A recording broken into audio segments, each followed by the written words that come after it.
Assalamualaikum warahmatullahi wabarakatuh. A'udzu billahi minasyaitonir rajim.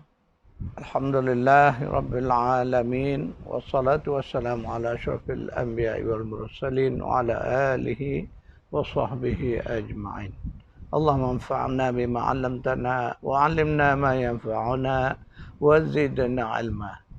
Subhanaka la ilma lana illa ma 'allamtana innaka antal alimul hakim. Allahumma amin. Alhamdulillah, syukrunillah, pagi ini kita dapat bertemu kembali bagi meneruskan kuliah tadabbur tematik kita berdasarkan kepada buku yang bertema Hidup Mengabdi, Hidup Berbakti. Tuan-tuan dan puan, dalam kuliah yang lepas kita membincangkan tentang nilai-nilai takwa di dalam ibadah. Jadi kita mengabdikan diri mestilah dalam keadaan kita benar-benar bertakwa kepada Allah. Dan kita telah menyebut ciri-ciri orang yang bertakwa kepada Allah. Iaitulah yang disebut dengan jelas. Tuan-tuan boleh merujuk kembali kepada surah 2 ayat 3 hingga ayat 4. Dan juga surah yang sama, surah 2 ayat 177. Itu dah diperincikan ciri-ciri. Sekarang mari kita baca surah 2 juga ayat 179 dan 180. A'udzubillahi minasyaitonir rajim. Walakum fil qisasi hayatun ya ulil albab la'allakum tattaqun. Kutiba alaikum idza hadara ahadakumul maut إن ترك خيرا الوصية للوالدين والأقربين بالمعروف حقا على المتقين.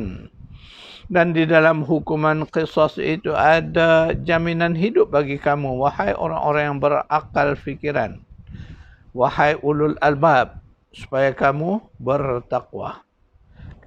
Kamu diwajibkan apabila seseorang dari kamu hampir mati, jika dia ada meninggalkan harta, hendaklah dia membuat wasiat untuk ibu bapa dan kaum kerabat dengan cara yang baik, iaitulah menurut peraturan agama, sebagai suatu kewajipan atas orang-orang yang bertakwa. Jadi dua hal lagi yang menjadi ciri orang-orang yang bertakwa sebagaimana yang disebutkan di dalam ayat di atas, iaitulah melaksanakan hukum Allah.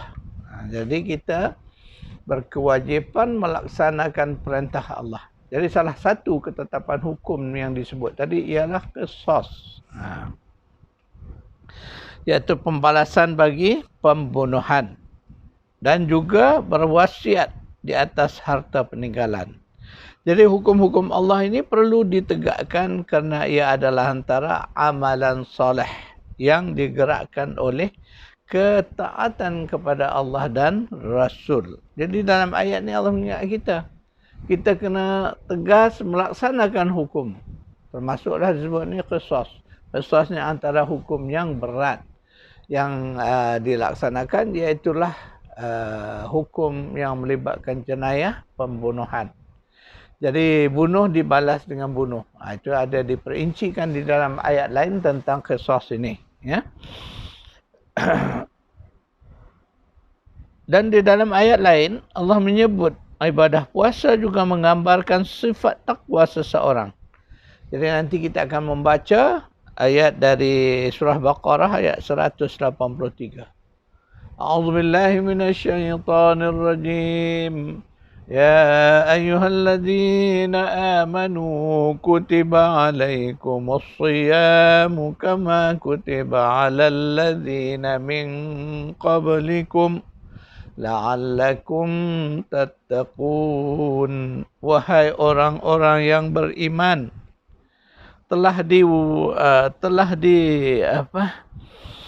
diwajibkan ke atasmu berpuasa sebagaimana telah diwajibkan ke atas mereka yang sebelum daripada kamu, supaya kamu menjadi orang-orang yang bertakwa. Jadi jelas bila Allah menyebut ibadah puasa ini, Allah kaitkan dia dengan aktiviti orang-orang yang bertakwa. Dan Allah berkehendak dengan melaksanakan ibadah puasa, iaitulah puasa wajib, iaitu pada bulan puasa Ramadan. Puasa pada bulan Ramadan. Jadi tujuannya ialah antara lain supaya kita menjadi orang yang bertakwa. Jadi bagaimana puasa itu boleh mengangkat darjat kita menjadi orang yang bertakwa? Tuan-tuan dan puan, ingatlah, puasa ini satu ibadat yang agak berat. Berat kepada orang yang tak biasa. Ya, orang yang belum melaksanakan lagi, dia merasa berat puasa itu. Sebab apa? Puasa ini satu ibadah yang melibatkan kita menguji diri kita, menguji ketahanan diri kita, daya tahan diri kita, menguji jiwa kita. Sebab ketika ini, ketika melaksanakan ibadah puasa, kita dilarang melakukan aktiviti yang pada hari biasa tak ada salah. Semua hal-hal yang harus dan dibenarkan. Contoh makan, minum, bersama dengan isteri. Dan semua amalan-amalan itu adalah amalan yang halal. Tetapi ketika kita melaksanakan ibadah puasa, kita dilarang. Maksudnya kita meninggalkan. Jadi ketika kita meninggalkan semua larangan-larangan puasa itu, kita lakukan dengan jiwa kita, dengan sepenuh hati kita. Tak ada siapa pun dapat melihat kita.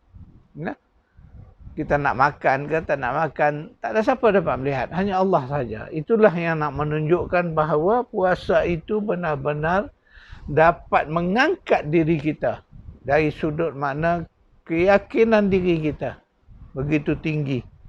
Walaupun tak ada orang melihat, kita terus melaksanakan ibadah puasa. Kenapa? Kerana kita yakin Allah melihat. Itulah kelebihan orang berpuasa ini. Dia melakukan sesuatu, dia meninggalkan sesuatu yang halal kerana Allah. Kerana melaksanakan ketaatan kepada Allah Subhanahu Wa Taala. Dan selain daripada tadi dah disebut dalam ayat-ayat sebelumnya, disebut bahawa ibadah salat, ibadah zakat dikaitkan dengan takwa. Dalam ayat tadi, ibadah puasa dikaitkan dengan takwa. Satu lagi ibadah, iaitulah ibadah haji. Mari kita baca di dalam surah Baqarah juga ayat 189. Jadi ayat-ayat ni boleh dikatakan berurutan. A'udzubillahi minasyaitonirrajim. Yas'alunaka 'anil ahillah.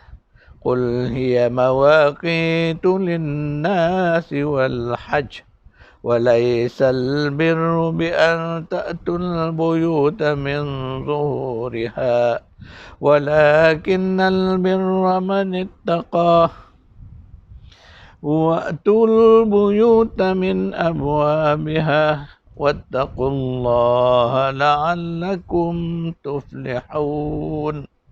Mereka bertanya kepadamu, wahai Muhammad, mengenai peredaran anak bulan. Katakanlah, peredaran anak bulan itu menandakan waktu-waktu, iaitu urusan manusia dan amalan manusia, khasnya ibadah haji. Dan bukanlah perkara kebaktian itu kamu memasuki rumah dari bahagian belakangnya ketika kamu berihram. Akan tetapi kebaktian itu ialah perbuatan orang yang bertakwa dan masuklah ke rumah kamu melalui pintunya. Serta bertakwalah kamu kepada Allah supaya kamu menjadi orang-orang yang berjaya.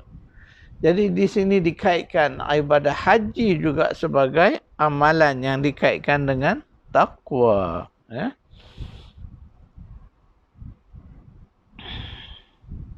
Kemudian kita baca ayat 197 dari surah yang sama, surah Al-Baqarah. A'udzubillahi minasyaitonirrajim. الحج أشهر معلومات فمن فرض فيهن الحج فلا رفث ولا جدال في الحج وما تفعلوا من خير يعلمه الله وتزودوا فإن خير الزاد التقوى واتقون يا أولي الألباب. Masa untuk mengerjakan ibadah haji itu ialah beberapa bulan yang termaklum. Oleh yang demikian, sesiapa yang telah mewajibkan dirinya dengan niat mengerjakan ibadah haji, maka tidak boleh mencampuri isteri, rafatha, dan tidak boleh membuat maksiat dan tidak boleh bertengkar dalam masa mengerjakan haji. Dan apa jua kebajikan yang kamu kerjakan adalah diketahui oleh Allah. Dan hendaklah kamu membawa bekal dengan cukupnya kerana sesungguhnya sebaik-baik bekal itu ialah takwa, iaitu memelihara diri dari keaiban, meminta sedekah, dan bertakwalah kepadaku wahai ulul albab. Jadi ayat ini menceritakan tentang haji. Yang disebut bahawa haji itu ditetapkan pada bulan-bulan yang termaklum. Yang disebut sebagai bulan-bulan haji. Jadi disebut di dalam ni syarat haji itu fala rafatha wala fusuqa wala jila. Ada 3 benda yang dilarang. Rafatha, maknanya segala aktiviti yang membawa kepada apa dipanggil kegairahan seksual, rafath. Wala fusuk, dan segala perbuatan-perbuatan fasik, kemaksiatan kita. Dan juga jidal, iaitulah pertengkaran. 3 benda ini dilarang keras di dalam haji kerana ia boleh merosakkan haji. Jadi Allah juga mengingatkan kita sebab haji ini satu perjalanan yang memerlukan bekal. Maka sebab itulah disebut di situ tazawwadu. Maknanya kita mencari bekal. Ya? Mana bekal kita nak pergi haji ni banyak. Bukan sekadar duit ringgit saja, bukan sekadar menjerai makanan saja, tetapi kita juga kena berbekal dengan ilmu supaya kita tahu hukum sah batalnya haji, supaya kita tahu apakah hakikat haji itu sendiri. Dan juga sebab itu disebut bahawa sebaik-baik bekal itu ialah takwa. Mana takwa ni kita bersungguh-sungguhlah.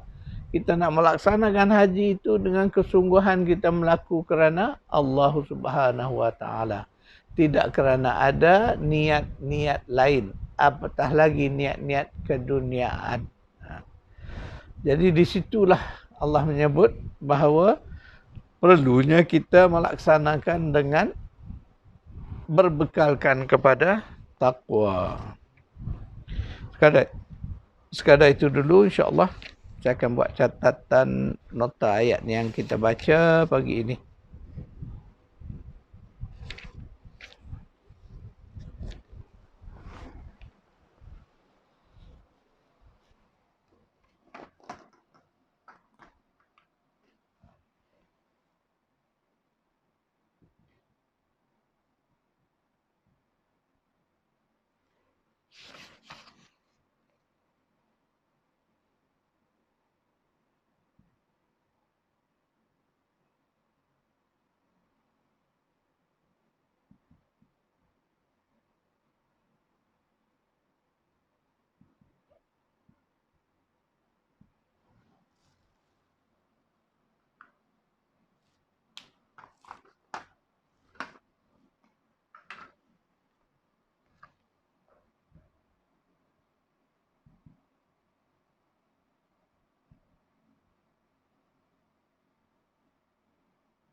InsyaAllah kita bertemu lagi di besok hari.